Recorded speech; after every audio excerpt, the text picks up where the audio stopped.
Welcome to the European Integration Group podcast. Today, I'm excited to have my high school friend Yavuz Orhun Kılıç joining us. Orhun is a talented screenwriter and creative writer currently living in London. He completed his master's degree in the UK and has a wealth of experience exploring storytelling, culture, and society through his creative work. We will be discussing his experiences living in the UK, Turkish diaspora in England, the UK's relationship with the European Union, and therefore its dynamics alongside insights from his field of work. Yavuz Orhun Kılıç, welcome to our podcast. Thank you for inviting me. Orhun, can you share how your journey in screenwriting and creative writing began? And what drove you specifically to this field? Basically, even I say I started writing when I was 18 years old. Sometimes I say it was always in me. It may sound a little arrogant, but the way my brain works is very different. When I was a child, I was thinking about the continuation of the series in my head, no matter what. Even when I watched Spider-Man, I always wondered what kind of storyline it could be. And when I reached adulthood or younger adulthood, I can say, I started to write that down and ideas come to my mind. Even it was the most simple thing, I come up with very great things and it makes me excited. It feels like I came this world for this purpose, to write different stories, different characters, compelling themes, maybe a little darker. I don't know why. Stop questioning them, but I really like writing darker stories. But I started really slowly and reached this level. I started writing in Turkish. One of my greatest friends, who's a comic book artist, told me, Orhun, listen, your stories is incredible. Everyone should see this. But in order to do that, you have to write in English, you have to practice English, and you should learn how to put this character into an international perspective in that sense. Then I reached this point. I came to London. I'm currently writing my own stories. Maybe one of them will be produced, hopefully. One of the producers approached me and said, okay, if you want to turn it into a film, why not? And we will meet them this week. How has living in London influenced your creative process and storytelling compared to your experiences in Turkey? Well, I suffer a lot in London, actually. So in my stories, you can see lots of poor people in a depressed mind, or some artists doesn't live in their standards or appreciate it well.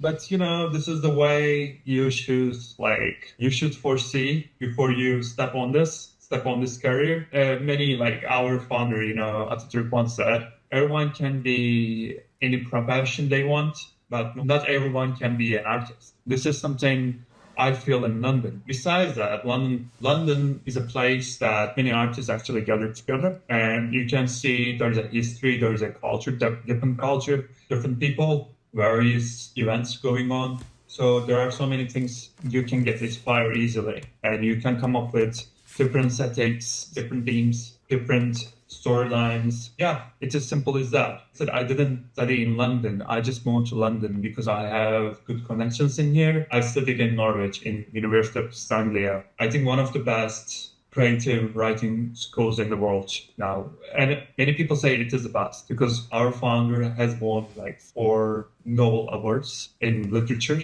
From your perspective, how do Turkish communities in the UK maintain cultural identity and how do they interact with broader British society? It becomes much better compared to old days because in old days people were much rude to each other or much envious to each other about their opportunities, and they try to tackle each other. But now Turkish communities become more friendly, more collaborative, and more focusing on same goals, mutual goals, because living as an immigrant is not easy in the UK. So Turkish people need to help each other, assist each other in terms of finding a job. Most of the time, many Turkish friends of mine, also myself, find our first job because one of our Turkish branch references. Otherwise, it is quite challenging. Rather than that, we have a different mindset compared to British and other nationalities. Again, I don't want to sound like arrogant or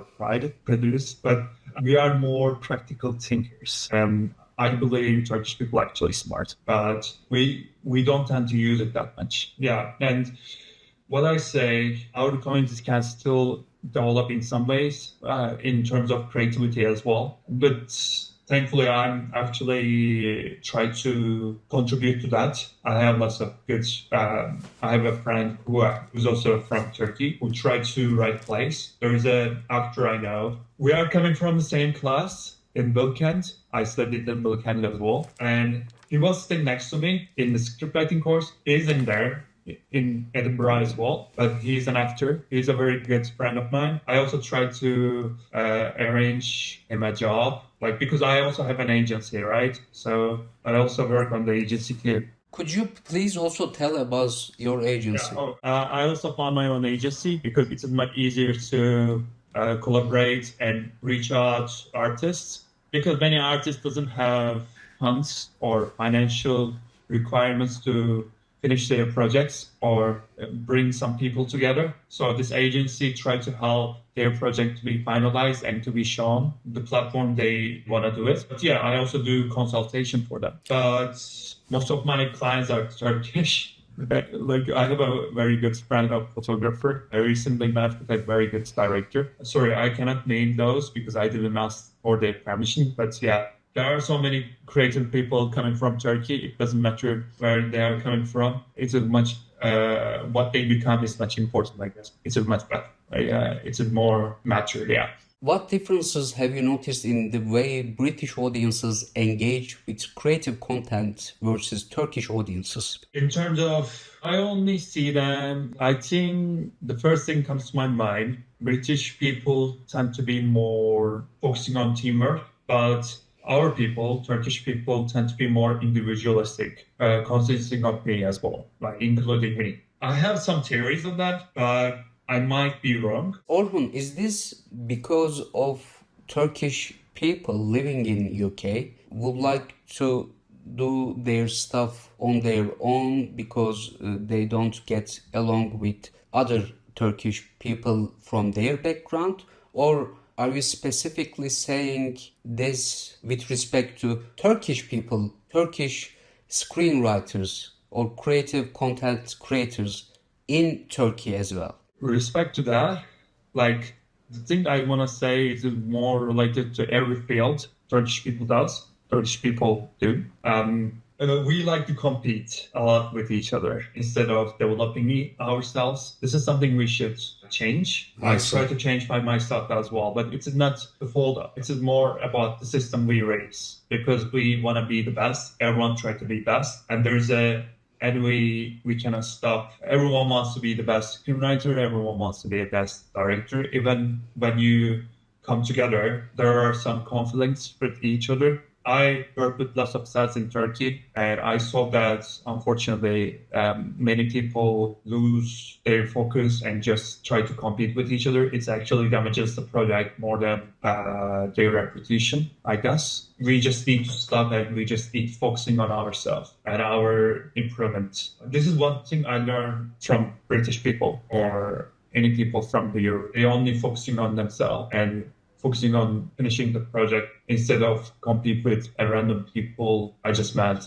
I don't know why we are like this. Probably, like I said, it can be cultural. It's the same with Asian cultures as well. So this is what I saw. However, it's also quietly changing. Thankfully, people like myself, people like my friends, it is changing. It will be more collaborative than before. Hoping that. In your opinion, how has the UK's post-Brexit relationship with the EU affected the cultural and creative sectors in London? Culturally, they tend to see less Europeans in the creative fields because they don't tend to come here. It is much harder to get a role in a production or product field, creative field, I can say. And besides that, I have a commercial company I'm talking with. They always said it was much cheaper to go to somewhere like Prague to shoot a commercial. Now it is not possible. It is much expensive than shooting in London. That's why they stick into the same area.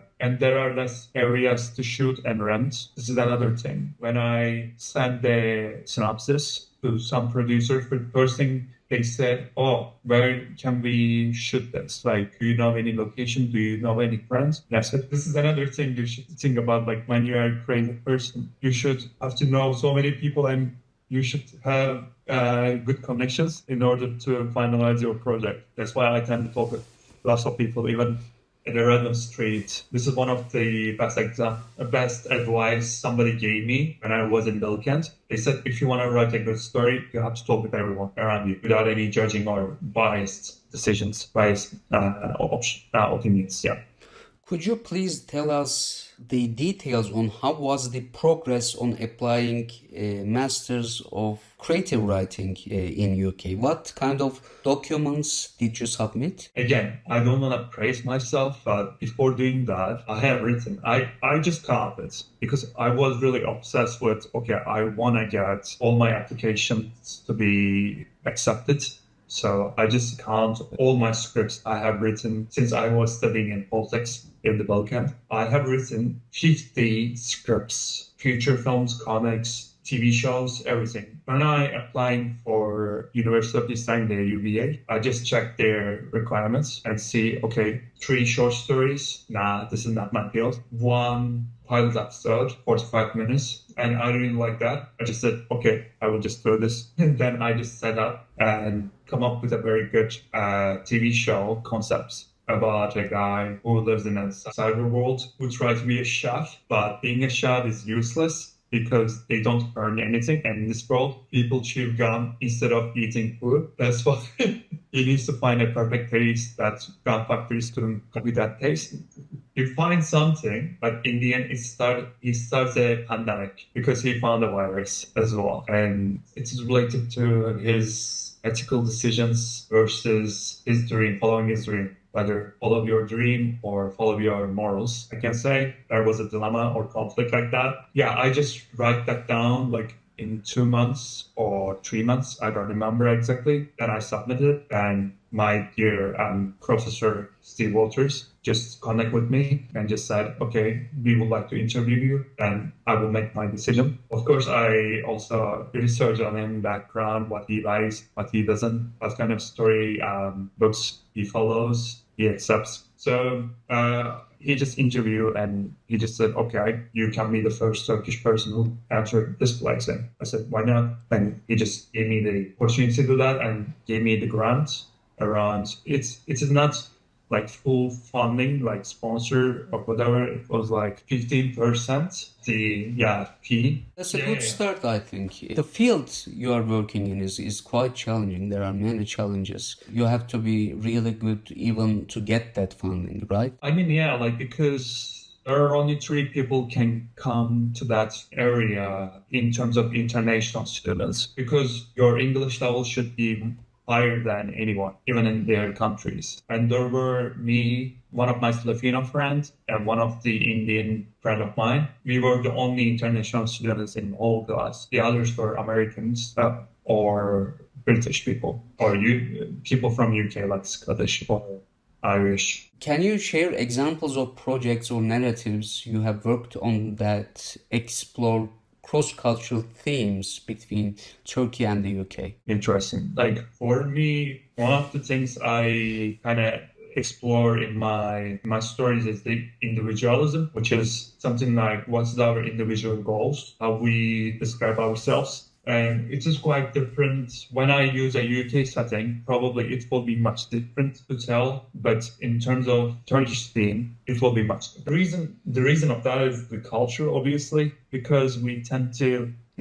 one culture, British culture respects the individualism and try to protect your own freedom and rights, liberates them, and there are so many rights you can protect. But in Turkey, you have to fit into society, otherwise you will lose your privileges, I guess. I can say, or there's a term called normal in Turkey, obese. Term of Turkey is normal. There is no normal in England or in the UK, I can say. That's why there's a different storylines that I can come up with. Most of the time, recently, I usually use immigrant theme a lot in my stories because I kind of encounter it a lot. So it's just the most easiest theme I use in the stories at the moment. But yeah, usually philosophical things with. How do you see the future of storytelling evolving in the UK, especially with the rise of digital platforms and international collaborations? I want to say storytelling for special effects, graphical designers, and artists, there will be hard times for them. Maybe AI will be more improved than we imagine, and we don't need to get them. But I still believe screenwriters will be in the same place because there has to be an aspect of human, even in the stories and in the creativity. We will probably notice in a second, okay, this story written by AI, even if it's perfect, there will be something less human, I believe. Maybe I will be much vulnerable. Right now, I am not vulnerable that much. Sorry to say that, but yeah. Being a writer is quite difficult, challenging paths. Anyone should be aware of the difficulties before they choose this option. But do I regret? No. I mean, What advice would you give to young Turkish creatives considering studying or working in the UK? studying is easy. I mean, according to field, my field was to chill flights. We were just discussing the stories. We were watching a movie. When I come back home, I just write some stuff and just send it. There were some harsh criticism over my work. I was in a very bad, stressful times back then. That's why I was facing a writer block. I still have some traces of that, but slowly it vanishes. But on the other hand, working in creative field is difficult because many people doesn't want to involve in visa requirements, sponsorships. They say, oh, I don't need it because so many people want to work in this field. And I want to work with a British person because they can adapt easily. I know that person. I know how they react, how would they know my culture. It's so important for them now. And financially, I mean, my best advice would be find a part-time job, find a connection, research the industry before you coming here. Try to make connections even you are outside of UK. Like, this is easy. You just need to go. I mean, creative people doesn't use LinkedIn, but there are some people who use it, but they use in a weird way compared to other industries. Try your chances. Try to reach many people as you want, and try to, even your relatives could be useful. Imagine if you have a relative or a close friend in the UK, just call them and just say, oh, I'm coming. Which field I can approach? Who do you know? Just ask. Don't be ashamed. Like, sometimes I was ashamed to ask kids. I was quite timid. Even I don't sound like that. I think not ashamed, but I think hesitant because I was because my experiences living abroad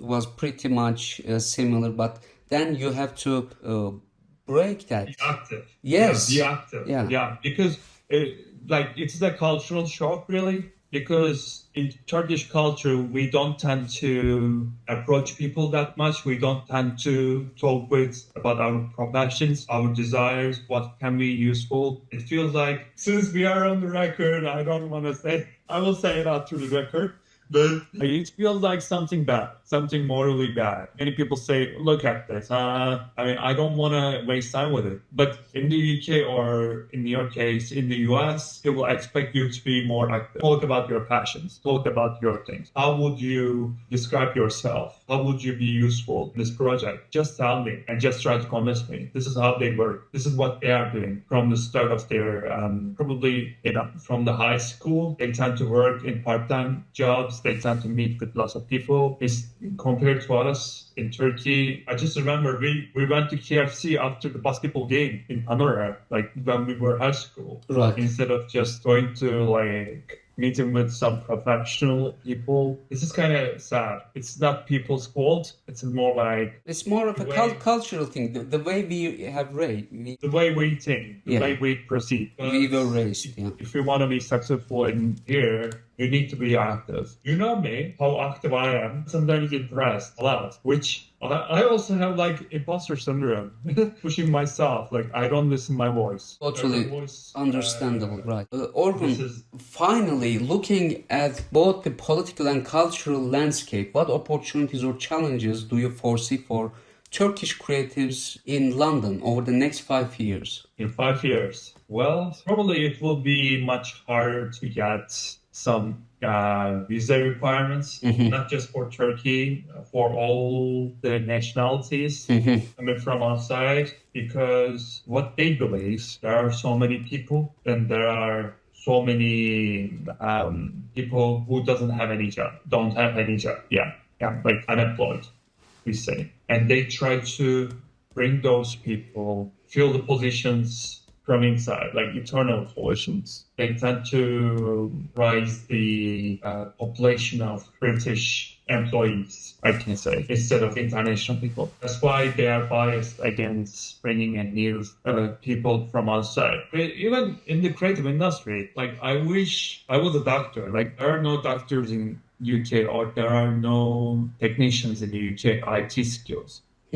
But there are so many creative people. They start reading books like Harry Potter. Harry Potter, Lord of the Rings come from here. I mean, they grow up like us. And they tend to say, oh, well, do I need to have immigrant creative people? That's why it is much harder. Because it's extremely rich. Like, yes, the English culture, it's extremely rich, like the art again, the all types of music, museums. It's like almost hundreds of them. Even the museums, Architecture. yes, I mean, architecture, you walk down, exactly. like, somewhere like Westminster, you will just get inspired.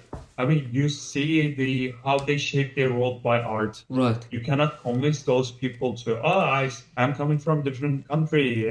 I will just contribute here. I mean, it's just too dreamy sometimes. I didn't know back then. I was very optimistic. I still optimistic. I did very well compared to many people. But like I said, people should understand the challenges and decide according to that. There were no person or people who guide me towards that. I found my own way. Another problem we have, we need mentors. We don't have mentors that can guide us through our journeys. That's one of the problems we face in Turkey.